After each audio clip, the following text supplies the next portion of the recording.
안녕하세요. 정보가 세상을 바꾼다의 인포뱅크입니다. 이번에 전해드릴 내용은 군사적 위협에도 대만 방문한 미 펠로시 하원 의장, 중국이 경계하는 것에 대해서 한번 알아보도록 하겠습니다. 여러분의 구독, 좋아요, 그리고 필요하시면 알람 설정까지 부탁드리겠습니다. 지금 중국이 격초하겠다라는 위협에도 대만을 방문한 펠로시 미국 하원 의장을 대만인들은 열렬하게 환영을 했습니다. 물론 일부 친중파의 사람들은 오지 마라!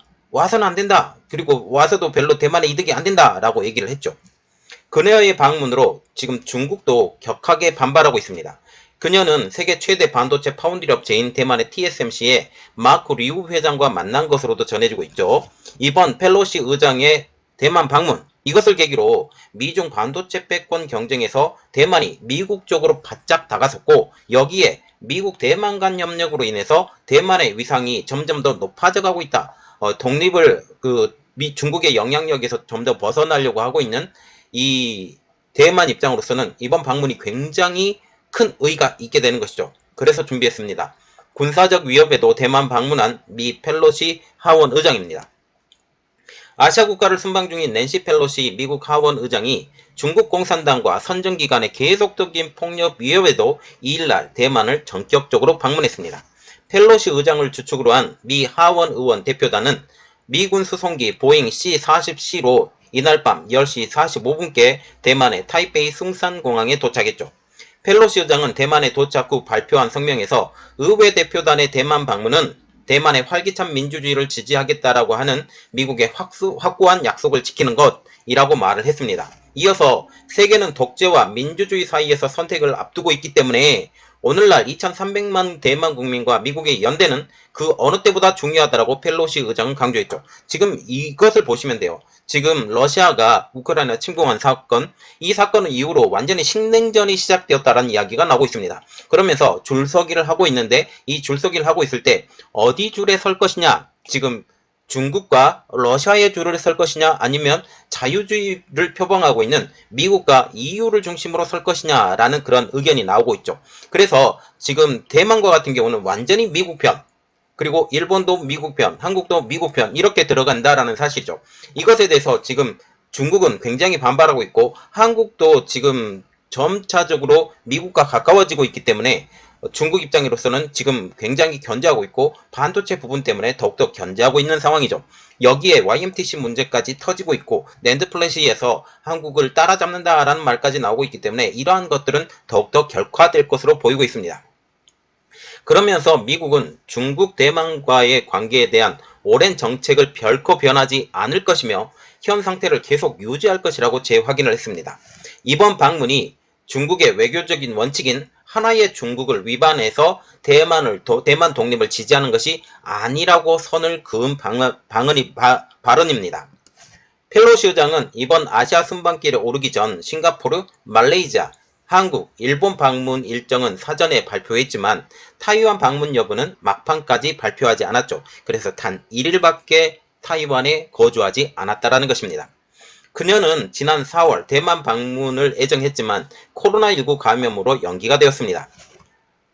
중국이 펠로시 의장의 대만 방문 계획을 핑계를 삼아서 미국과 대만을 상대로 위협을 가하며 미국의 외교 정책을 강제로 변화시키려 시도해왔죠.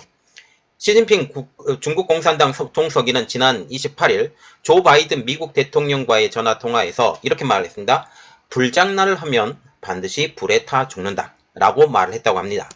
앞서 6월 중국은 한국의 장관급에 해당하고 있는 웨이펑어 국방부장이 싱가포르에서 열린 아시아 안보대 샹그릴라 대화라고 하는데, 여기 연설에서 누가 감히 대만을 중국에서 분열시킨다면 우리는 반드시 일전을 불사하며 끝까지 싸울 것. 그래서 하나의 중국에 대해서 이 원칙이 깨지게 된다면 반드시 싸워서 대만을 완전히 흡수통합하겠다라고 얘기를 하게 된 것이죠. 그러나 미국이 이것을 깨버리게 된 것입니다.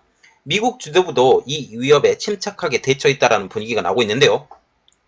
1일날 존 커비 백악관 국가안보회 NSC 대변인은 대만에 관한 어떤 정책도 바꾸지 않고 있다고 거듭 강조하면서 중국은 미국의 오랜 정책과 일치하는 펠로시 단순한 방문을 일종의 위기나 분쟁으로 바꾸거나 대만 해협 내 또는 그 주변에서 공격적인 군사 활동을 늘리기 위해 이용할 이유가 없다라고 중국을 안심시켰습니다.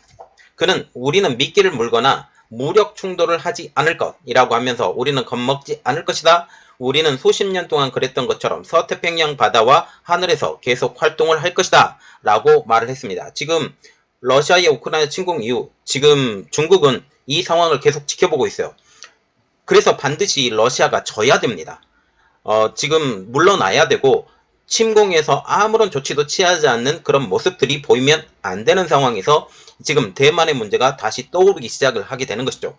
중국은 이번 펠로시 의장의 대만 방문을 이유로 경제적으로 대만을 압박하고 있습니다. 100여 개 이상의 대만 식품 및 농업회사 제품의 중국 수입을 금지를 시켰죠. 중국에 많이 의지를 하고 있어요. 왜냐하면 가깝기 때문에 물류비가 적게 들어요. 이런 것들 때문에 대만의 물품들이 많이 중국으로 들어갔었는데 이게 지금 원천적으로 봉쇄를 시키면서 대만 경제를 망가뜨리겠다라고 하는 게 중국의 입장입니다. 대만 총통부 사이트에는 사이버 공격이 가해졌습니다. 자, 그런데 지금 왜 이렇게 중국이 화들짝 놀라서 이렇게 하느냐, 그리고 대만의 반응은 어떻게 하느냐에 대해서 자세히 한번 보도록 하겠습니다. 지금 펠로시 하원 의장의 대만의 반응은 환영 그 자체입니다. 낸시 펠로시 하원 의장이 2일 밤 10시 40분 대만 수도 타이베이 숭산공항에 도착했을 때 공항 안팎에는 늦은 시간에도 불구하고 펠로시 의장 방문을 환영하라는 사람들로 붐빈 것만 봐도 알 수가 있습니다. 대만의 상징이자 가장 높은 빌딩인 타이베이 101 타워는 건물 전명을 이용을 해서 Welcome to Taiwan, Thank you, 그리고 Taiwan Love US 같은 메시지를 나타냈습니다. 이번 대만 방문에 미국 의원들은 그리고 민주당, 공화당 이 당파를 떠나서 지지 의사를 밝혔죠. 미치 매코넬 원내대표를 포함한 공화당 소속 상원원 26명은 성명을 내고 지난 수십 년간 전 하원 의장을 비롯해 미 의회 의원들이 대만을 방문해 왔다라고 얘기를 하고 있습니다. 여기에 대만의 지도자들도 미국과의 연대를 표명을 했죠. 대만의 왕퉁유 의원은 트위터에서 중국이 이 아름다운 섬에서 자유를 사랑하는 사람들에게 무력을 사용하겠다라고 위협했기 때문에 주요 국가의 입법부 의장이 대만 방문을 취소한다면 그것은 자유세계의 다른 지도자들에게 어떤 메시지를 전달할 것인가 라고 썼습니다. 그래서 이 펠로시 의장의 방문을 취소한다라는 그 자체가 자유민주주의라는 세계에서 말이 안 된다라는 소리죠. 그리고 중국은 펠로시 의장의 대만 방문을 저지하려고 미국을 향해서 호전적인 발언을 퍼붓고 대만 해협에서 실탄 훈련을 한 등 군사적인 위협을 가했지만 펠로시 의장의 대만 방문은 막지는 못했습니다. 중국의 격한 반응은 지금 미국에서의 그녀의 정치적인 영향력 때문이죠. 펠로시 의장은 미국에서 대통령, 부통령 다음 서열 3위의 공직자입니다. 대통령 요구시 승계서열에서는 부통령 바로 다음이죠. 마이크 폼페이오 전 국무장관 등 이전에 대만을 방문했던 미국 정치인들과는 그 위상이 완전히 다르다는 것입니다. 미국 현지 하원 의장의 대만 방문은 빌 클린턴 정부 때인 1997년 뉴트 깅리치 당시 하원 의장 방문 후 25년 만의 일입니다. 더구나 지금은 바이든 대통령과 펠로시 의장이 같은 당인 민주당 소속이기 때문에 중국이 더 예민하게 반응한다라는 해석도 나오고 있죠. 특히 시 주석이 11월 제20차 전국 대표회의에서 3연임을 앞둔 상황도 중국이 펠로시의 대만 방문을 극렬하게 저지하려고 하는 이유가 되고 있습니다. 더 나아가서 그녀의 대만 방문으로 대만과 미국 간의 관계가 더욱더 증진이 되고 대만을 독립국가로 합법화하려는 기폭제가 될 것을 가장 우려하고 있어요. 이것이 가장 중국이 우려하는 상황. 지금 현재 전 세계적으로 인정받지 못하는 대만이지만 미국과의 관계가 더욱더 증진이 되고 대만을 독립국가로 합법화시키는 것. 이것은 중국이 바라는 입장이 아닙니다. 하나의 국가로 인정이 되기 때문이죠. 중국은 펠로시 의장의 대만 방문에 대한 보복으로 4일부터 7일까지 대만 인근 해역에서 대규모 실탄 훈련을 예고하고 있습니다. 자, 지금 보시면 TSMC 이야기는 조금 나중에 또 이야기를 해드릴 테지만 펠로시 의장의 방문, 이것은 단순한 정치인의 방문이 아닙니다. 미국의 제3위에 위치하고 있는 정치인이라는 거죠. 그 무게감이 굉장히 다르다라는 의미입니다. 이것을 통해서 지금 대만의 위상이 점점 더 높아져가고 있고 이것을 중국 입장으로서는 가만히 두고 볼 수 없다. 그리고 대만이 독립국가로 인정이 되게 된다면 이것은 중국이 전혀 바라는 입장이 아니다라고 지금 얘기를 하고 있습니다. 자, 이 상황이 어떻게 진행될지 우리 같이 지켜보도록 하겠습니다. 이번 내용은 여기까지 하겠고요. 저희 내용이 여러분들에게 도움이 됐다고 생각을 하시면 구독과 좋아요 그리고 필요하시면 알람 설정까지 부탁드리겠습니다. 감사합니다.